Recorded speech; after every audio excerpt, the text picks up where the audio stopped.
ਇੱਥੇ ਹਰ ਜਗ੍ਹਾ ਦੇ ਉੱਤੇ ਮਰਦ ਹੀ ਪ੍ਰਧਾਨ ਹੈ। ਔਰ ਜਦੋਂ ਘਰ ਦਾ ਮੁਖੀ ਜ਼ਿੰਮੇਵਾਰ ਹੋਵੇ ਕਿਸੇ ਕੇਸ ਦੇ ਵਿੱਚ, ਚਾਹੇ ਉਹ ਕ੍ਰਿਮੀਨਲ ਹੋਵੇ ਚਾਹੇ ਉਹ ਕਿਸੇ ਤਰੀਕੇ ਦਾ ਵੀ ਕੇਸ ਹੋਵੇ, ਤੇ ਉਹਦੇ ਵਿੱਚ ਪਰਿਵਾਰ ਦਾ ਕੀ ਕਸੂਰ ਹੁੰਦਾ? ਪਰਿਵਾਰ ਤੇ ਉਦੋਂ ਤੱਕ ਉਹਦੇ ਕੋਲੋਂ ਪੁੱਛਗਿੱਛ ਕਿਉਂ ਨਹੀਂ ਕੀਤੀ ਗਈ ਜਾਂ ਤੁਹਾਡੀ ਪੁੱਛਗਿੱਛ ਮੁਕੰਮਲ ਕਿਉਂ ਨਹੀਂ ਹੋਈ?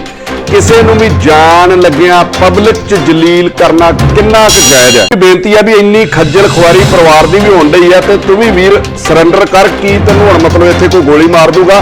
ਵੱਧ ਤੋਂ ਵੱਧ ਤੈਨੂੰ ਜੇਲ੍ਹ ਦੇ ਵਿੱਚ ਭੇਜ ਦੇਣਗੇ, ਸਾਲ 2 ਸਾਲ ਜਿੰਨਾ ਚਿਰ ਤੇਰਾ ਲੱਗੂ ਜੇਲ੍ਹ ਵਿੱਚ ਲੱਗੂ। ਤੇਰੇ ਪਰਿਵਾਰਕ ਮੈਂਬਰ ਵੀ ਇਹਦੇ ਵਿੱਚ ਇਨਵੋਲਵ ਹੋ ਰਹੇ ਆ। ਔਰ ਦੁੱਖ ਕੀ ਲੱਗਦਾ, ਅੱਜ ਕਈ ਚੈਨਲਸ ਦੇ ਉੱਤੇ ਜਦੋਂ ਉਹਨੂੰ ਰੋਕਿਆ ਗਿਆ, ਉਹਦੇ ਉੱਤੇ ਚੈਨਲਾਂ ਸਬੂਤ ਹੁੰਦੇ ਤੇ ਫਿਰ ਉਹ 1 ਮਹੀਨੇ ਤੋਂ ਇੱਥੇ ਸੀਗੀ। ਹੁਣ ਤੱਕ ਤੁਹਾਨੂੰ ਮਤਲਬ ਕੋਈ ਐਕਸ਼ਨ ਲੈਣਾ ਚਾਹੀਦਾ ਸੀਗਾ। ਇਸ ਤਰੀਕੇ ਕਿਸੇ ਨੂੰ ਜਲੀਲ ਕਰਨਾ ਜਾਂ ਇਸ ਤਰੀਕੇ ਉਸ ਬੰਦੇ ਦੇ ਉੱਤੇ ਪ੍ਰੈਸ਼ਰ ਬਣਾਉਣਾ, ਮੈਂ ਇਹਨੂੰ ਕੋਈ ਜਾਇਜ਼ ਜਾਂ ਮਰਦਾਂ ਵਾਲਾ ਕੰਮ ਨਹੀਂ ਗਿਣਦਾ।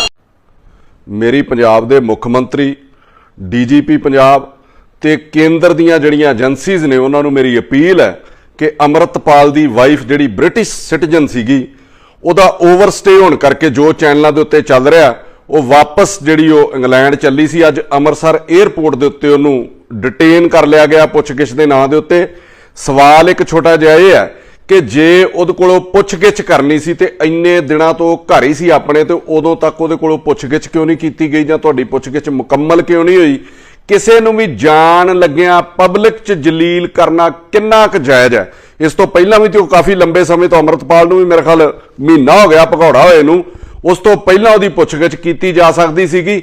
ਇਸ ਤਰੀਕੇ ਉੱਥੇ ਰੋਕਣਾ ਕਿੰਨਾ ਕੁ ਜਾਇਜ਼ ਹੈ? ਕੁਝ ਗੱਲਾਂ ਮੈਂ ਤੁਹਾਨੂੰ ਕਹਿਣੀਆਂ ਚਾਹੁੰਦਾ ਕਿ 10 ਫਰਵਰੀ ਨੂੰ ਉਹਦੀ ਸ਼ਾਦੀ ਹੁੰਦੀ ਆ, 10 ਫਰਵਰੀ ਨੂੰ ਉਹਦਾ ਵਿਆਹ ਹੁੰਦਾ ਅੰਮ੍ਰਿਤਪਾਲ ਦੇ ਨਾਲ।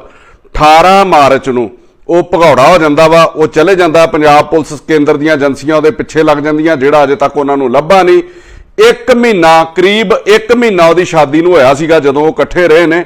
1 ਮਹੀਨੇ ਦੇ ਵਿੱਚ ਕਿਹੜੀ ਉਹਨੇ ਖਾਲਿਸਤਾਨ ਦੀ ਏਡੀ ਸਾਜ਼ਿਸ਼ ਕਰ ਦਿੱਤੀ, ਕਿਹੜੀ ਦੇਸ਼ ਵਿਰੋਧੀ ਉਹਨੇ ਨੀਤੀ ਘੜ ਦਿੱਤੀ, ਇਹ ਵੀ ਤੇ ਲੋਕਾਂ ਨੂੰ ਦੱਸਿਆ ਜਾਵੇ। ਨਾ ਉਹਦੀ ਕੋਈ ਸਟੇਟਮੈਂਟ ਹੈ, ਨਾ ਉਹਦੀ ਕੋਈ ਵੀਡੀਓ ਹੈ ਕਿ ਜਿਹਦੇ ਵਿੱਚ ਉਹ ਦੇਸ਼ ਧਰੋਹ ਦੇ ਤੇ NSA ਲੱਗਦਾ ਹੋਵੇ ਜਾਂ ਉਹਨੂੰ ਕਿਤੇ ਡਿਟੇਨ ਕੀਤਾ ਜਾਵੇ। ਕੁਝ ਵੀ ਉਹਦਾ ਇਹੋ ਜਿਹਾ ਅਜੇ ਤੱਕ ਸਾਹਮਣੇ ਨਹੀਂ ਆਇਆ। ਇੱਕ ਗੱਲ ਮੈਂ ਕਹਿਣੀ ਚਾਹੁੰਦਾ ਵੀ ਕਿਤੇ ਵੀ ਇਹ ਮਰਦ ਪ੍ਰਧਾਨ ਦੇਸ਼ ਹੈ, ਇੱਥੇ ਹਰ ਜਗ੍ਹਾ ਦੇ ਉੱਤੇ ਮਰਦ ਹੀ ਪ੍ਰਧਾਨ ਹੈ। ਔਰ ਜਦੋਂ ਘਰ ਦਾ ਮੁਖੀ ਜ਼ਿੰਮੇਵਾਰ ਹੋਵੇ ਕਿਸੇ ਕੇਸ ਦੇ ਵਿੱਚ, ਚਾਹੇ ਉਹ ਕ੍ਰਿਮੀਨਲ ਹੋਵੇ ਚਾਹੇ ਉਹ ਕਿਸੇ ਤਰੀਕੇ ਦਾ ਵੀ ਕੇਸ ਹੋਵੇ, ਤੇ ਉਹਦੇ ਵਿੱਚ ਪਰਿਵਾਰ ਦਾ ਕੀ ਕਸੂਰ ਹੁੰਦਾ? ਪਰਿਵਾਰ ਨੂੰ ਵਿੱਚ ਉਹਦੇ ਕਿਉਂ ਇਨਵੋਲਵ ਕਰ ਲਿਆ ਜਾਂਦਾ? ਚਾਹੇ ਉਹ ਕਿਸੇ ਦੀ ਵਾਈਫ ਹੈ, ਚਾਹੇ ਉਹ ਕਿਸੇ ਦੀ ਭੈਣ ਹੈ, ਚਾਹੇ ਉਹ ਕਿਸੇ ਦਾ ਬੱਚਾ ਹੈ। ਇਹ ਜਿਹੜੇ ਰਿਵਾਜ ਅਕਾਲੀ ਕਾਂਗਰਸੀਆਂ ਨੇ ਪਾਏ ਸੀਗੇ, ਉਹ ਵੀ ਲੋਕਾਂ ਦੇ ਉੱਤੇ ਪ੍ਰੈਸ਼ਰ ਬਣਾਉਣ ਲਈ, ਜਦੋਂ ਉਹਨਾਂ ਦੀ ਕੋਈ ਗੱਲ ਨਹੀਂ ਸੀ ਮੰਨਦਾ ਜਾਂ ਕਾਬੂ ਨਹੀਂ ਸੀ ਆਉਂਦਾ, ਤੇ ਉਹਨਾਂ ਦੇ ਬੱਚਿਆਂ ਦੇ ਉੱਤੇ ਪਰਚੇ ਦੇ ਦੇਣੇ, ਉਹਨਾਂ ਦੀਆਂ ਘਰ ਦੀਆਂ ਜਿਹੜੀਆਂ ਫੀਮੇਲ ਮੈਂਬਰ ਸੀਗੀਆਂ ਉਹਨਾਂ ਦੇ ਉੱਤੇ ਪਰਚੇ ਦੇ ਦੇਣੇ। ਮੇਰੇ ਹੀ ਅੰਮ੍ਰਿਤਪਾਲ ਦੇ ਨਾਲ ਕੋਈ ਹਮਦਰਦੀ ਨਹੀਂ ਹੈ, ਪਰ ਜਿਹੜੀ ਉਹਦੀ ਵਾਈਫ ਹੈ ਉਹ ਬਾਹਰਲੇ ਮੁਲਕ ਚੋਂ ਆਈ, ਉਹਨੇ ਉਹਦੇ ਨਾਲ ਵਿਆਹ ਕਰਾ ਲਿਆ। ਉਹ ਸਾਡੀਆਂ ਬੱਚੀਆਂ ਵਰਗੀ ਹੈ, ਭੈਣਾਂ ਵਰਗੀ ਹੈ।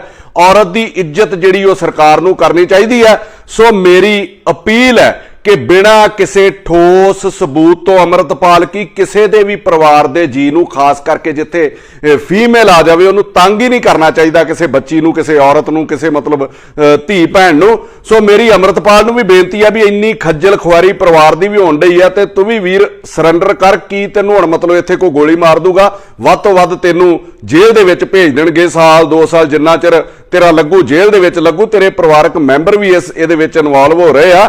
ਔਰ ਦੁੱਖ ਕੀ ਲੱਗਦਾ, ਅੱਜ ਕਈ ਚੈਨਲਸ ਦੇ ਉੱਤੇ ਜਦੋਂ ਉਹਨੂੰ ਰੋਕਿਆ ਗਿਆ, ਉਹਦੇ ਉੱਤੇ ਚੈਨਲਾਂ ਦੇ ਉੱਤੇ ਟੈਗਲਾਈਨ ਚਲਾਉਣੀ ਸ਼ੁਰੂ ਕਰ ਦਿੱਤੀ ਕਿ ਅੰਮ੍ਰਿਤਸਰ ਤੋਂ ਲੰਡਨ ਭੱਜਣ ਦੀ ਫਰਾਕ ਸੀਗੀ ਅੰਮ੍ਰਿਤਪਾਲ ਦੀ ਘਰ ਵਾਲੀ। ਮੈਂ ਉਹਨਾਂ ਨੂੰ ਪੁੱਛਣਾ ਚਾਹੁੰਦਾ ਚੈਨਲ ਵਾਲਿਆਂ ਨੂੰ ਵੀ ਕਿ ਅੱਗੇ ਜਦੋਂ ਅੰਮ੍ਰਿਤਪਾਲ ਇੱਥੇ ਸੀਗਾ ਉਦੋਂ ਭਾਈ ਸਾਹਿਬ ਕਹਿ ਕੇ ਭੂਏ ਵੀ ਤੁਸੀਂ ਚੜਾਇਆ ਸੀਗਾ, ਅੱਜ ਉਹ ਭੱਜਣ ਦੀ ਫਰਾਕ ਸੀਗੀ। 에ਅਰਪੋਰਟ ਤੇ ਗਈ ਆ, ਉੱਥੇ ਚੈੱਕ ਪੋਸਟਾਂ ਨੇ, ਉੱਥੇ ਏਜੰਸੀਜ਼ ਨੇ ਸਾਰੀਆਂ ਕੰਮ ਕਰਦੀਆਂ, ਜਿਨ੍ਹਾਂ ਉਹਨੂੰ ਰੋਕ ਲਿਆ। ਉਹ ਕੋਈ ਡੌਂਕੀ ਲਾ ਕੇ ਚੱਲੀ ਸੀਗੀ, ਮਤਲਬ ਵੀ ਉਹ ਭੱਜਣ ਦੀ ਫਰਾਕ ਦੇ ਵਿੱਚ ਸੀਗਾ। ਸੋ ਖਬਰਾਂ ਨੂੰ ਇੰਨਾ ਸਨਸਨੀਖੇਜ ਨਾ ਬਣਾਇਆ ਜਾਵੇ। ਦੂਜੀ ਮੇਰੀ ਫਿਰ ਮੈਂ ਇਸ ਮਸਲੇ ਨੂੰ ਕੋਈ ਬਹੁਤਾ ਤੋਲ ਨਹੀਂ ਦੇਣਾ ਚਾਹੁੰਦਾ। ਜਿੱਥੇ ਮਤਲਬ ਨਹੀਂ ਠੀਕ ਲੱਗਦਾ, ਉੱਥੇ ਜਿੱਥੇ ਸਰਕਾਰ ਚੰਗਾ ਕੰਮ ਕਰਦੀ ਉਹਦੀ ਪ੍ਰੇਜ਼ ਵੀ ਕਰੀਦੀ ਆ, ਚਾਹੇ ਉਹ ਅੰਮ੍ਰਿਤਪਾਲ ਦੇ ਉੱਤੇ ਜਿਹੜਾ ਐਕਸ਼ਨ ਲਿਆ ਸੀਗਾ। ਦੂਜਾ ਜਿੱਥੇ ਨਹੀਂ ਠੀਕ ਲੱਗਦਾ ਉਹਦੇ ਖਿਲਾਫ ਮਤਲਬ ਬੋਲਦਾ ਵੀ ਜ਼ਰੂਰ ਆ। ਮੇਰੀ ਇੱਕ ਅਪੀਲ ਹੈ ਕਿ ਜੇ ਉਹਦੀ ਵਾਈਫ ਦੇ ਖਿਲਾਫ ਕੋਈ ਠੋਸ ਸਬੂਤ ਨਹੀਂ, ਪਹਿਲੀ ਗੱਲ ਜੇ ਠੋਸ ਸਬੂਤ ਹੁੰਦੇ ਤੇ ਫਿਰ ਉਹ 1 ਮਹੀਨੇ ਤੋਂ ਇੱਥੇ ਸੀਗੀ, ਹੁਣ ਤੱਕ ਤੁਹਾਨੂੰ ਮਤਲਬ ਕੋਈ ਐਕਸ਼ਨ ਲੈਣਾ ਚਾਹੀਦਾ ਸੀਗਾ।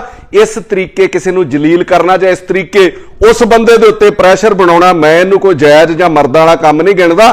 ਸੋ ਮੇਰੀ ਤੁਹਾਨੂੰ ਅਪੀਲ ਹੈ ਕਿ ਇਹਦੀ ਗ੍ਰਿਫਤਾਰੀ ਨੂੰ ਲੈ ਕੇ ਤੇ ਗਰੇਜ ਕੀਤਾ ਜਾਵੇ, ਕੋਈ ਫੀਮੇਲ ਮੈਂਬਰਾਂ ਨੂੰ, ਪਰਿਵਾਰਕ ਮੈਂਬਰਾਂ ਨੂੰ ਨਾ ਤੰਗ ਕੀਤਾ ਜਾਵੇ। ਇੰਨੀ ਕੁ ਮੇਰੀ ਅਪੀਲ ਹੈ ਕਿ ਸੋਚ ਸਮਝ ਤੋਂ ਕੰਮ ਲਿਆ ਜਾਵੇ, ਤਾਂ ਜੋ ਲੋਕਾਂ ਦੇ ਵਿੱਚ ਤੁਹਾਡੀ ਇੱਜ਼ਤ ਜਿਹੜੀ ਬਣੀ ਹੈ ਉਹ ਬਣੀ ਰਵੇ, ਉਹਦੇ ਤੋਂ ਲੋਕ ਮੁਨਕਰ ਨਾ ਹੋ ਜਾਣ, ਤੁਹਾਡੇ ਦੁਆਲੇ ਨਾ ਹੋ ਜਾਣ। ਸੋ ਮੈਂ ਅਖੀਰ 'ਚ ਦੋ ਲੈਣਾ ਕਹਿ ਕੇ ਸਾਰੀ ਸਰਕਾਰ ਨੂੰ, ਇਸ ਵਿੱਚੇ ਹੀ ਚੈਨਲ ਵਾਲੇ ਦੇ ਵਿੱਚੇ ਹੀ ਸਰਕਾਰ ਨੂੰ ਕਿ ਸਮਾਪਤੀ ਕਰਨ ਲੱਗਾ कि तूफानों से आंख मिलाओ, सैलाबों पर वार करो। तूफानों से आंख मिलाओ, सैलाबों पर वार करो, मलाहों का चक्कर छोड़ो, तैर कर दरिया पार करो।